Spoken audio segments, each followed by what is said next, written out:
The people ask me, are we going to have a recession? And my answer is we might be in a recession right now and not even know it. We could be facing a global recession, including China, but just focusing on the U.S. Because that's the Fed's sort of territory. So Powell saying, the economy is great is nonsense. What he said, by the end of the year, we could be looking at 4.2% unemployment, 3.5 to 4% interest rates, and, kind of 2.7% inflation. You're like, wait a second, inflation is 8.6 today. How do you get to, 2.7, number one? And then what about rising unemployment and higher interest rates? How do you reconcile those things? He said all three of those things. But what state of the world could make those things come true? There's only one, which is a recession. A recession would do it. A recession will raise unemployment. Higher interest rates will cause the recession. And the recession will cause inflation to go down. So in effect, Powell was saying we're going to have a recession. Inflation, prices go up, so we understand that, or maybe put differently, the value of your money goes down. You don't get as much for your money, same thing. But inflation, broadly speaking, has two causes. One is called, not to get too technical, but it's called cost push. This comes from the supply side. So there's a shortage of oil, and we've got a financial and economic war going on between Russia and the United States. The U.S. really started, but U.S., EU, Canada, Australia, Japan versus Russia. That's obviously disrupting supply chain, cutting down energy supply, causing the price of oil to go up, et cetera. So that's coming from the supply side. And you're exactly right. The Fed can't drill for oil. The Fed can't plant wheat. The Fed can't make semiconductors. So they can't do anything about this. And the supply chains are breaking down. They were breaking down before the war in Ukraine, but Ukraine has made it worse. The other source of inflation is called demand pull. And this is when individuals, you, me, and all of our viewers and, everyday Canadians and Americans worry about inflation. We say, well, I'm just thinking about buying a refrigerator. Better buy it now before the price goes up, or the car, house, or whatever it might be. They're different, but they affect each other. When the cost push inflation from the supply side has enough effect, there's a tipping point or critical threshold in psychology. We say, maybe it is out of control. I better go buy some stuff. Then the velocity of money goes up, and then you get inflation. So the Fed can't do anything about cost push. They can't do anything about the price of oil, and you're right about that. But they're looking at the demand side, saying, hey, if this supply thing goes on long enough, eventually the psychology will change, and we'll get demand pull and behavioral, and that is really hard to change. So what they're trying to do, they know they can't change the supply side, but they're trying to squash the demand side before it gets out of control. Now, the question, of course, is can they do it? The answer is they can do it, but at what cost? So a general rule of thumb, this is really simple. You have to forget about nominal interest rates. Nominal interest rates are the rates you see on your screen, you hear about in the headlines and all that. Real interest rates are nominal interest rates minus inflation. Take the inflation out and see what's left. Well, right now, real interest rates are about 2%, actually 1.75% under the Fed's policy rate. Inflation's 8.6%. So, just round numbers, 1.5 minus 8.5, that makes the inflation rate -7. That's nowhere near. It's got to be +2. Real rates have to be +2 to squash inflation. Right now, they're -7. So that implies that the Fed has to raise interest rates to 10.5% to get to +2 real interest rates. That's never going to happen. They're never going to get there. They will destroy the economy long before they get there.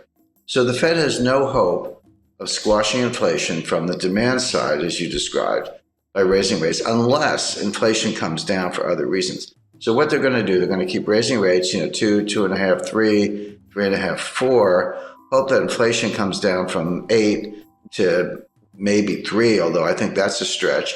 You could get into positive real rate territory, but they're really far away from it. So I think, by the way, I described what they're trying to do.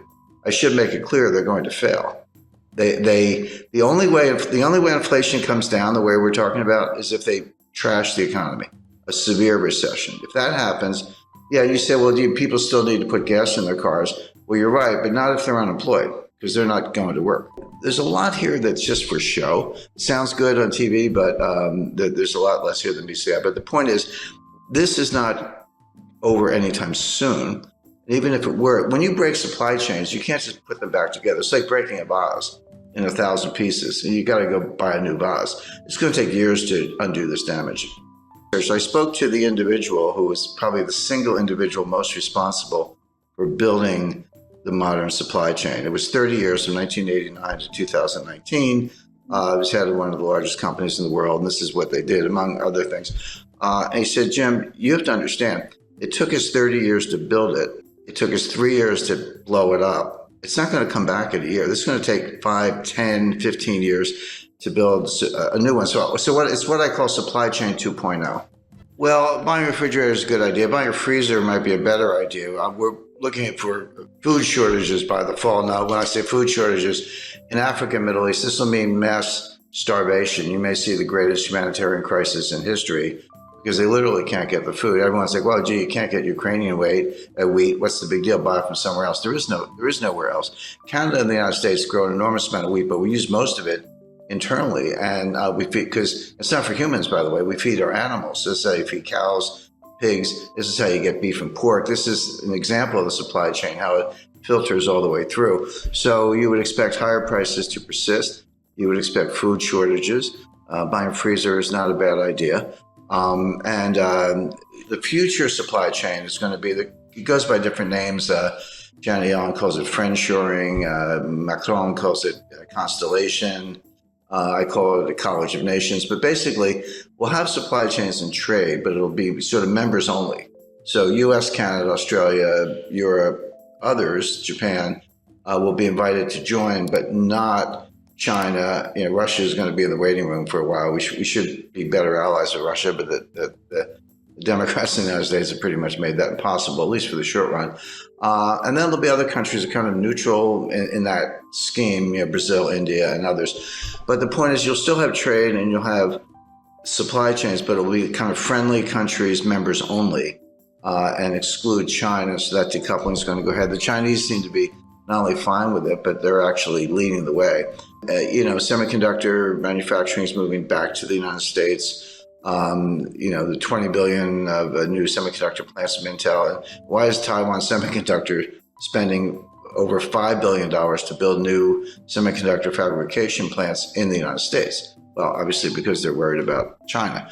We're reshuffling the deck, but none of this stuff is easy. Semiconductor plants take 5 years to build. A new refinery, forget it. That's like 7 to 10 years. We haven't had one in the United States since 1977. So it's going to take a while to do all this.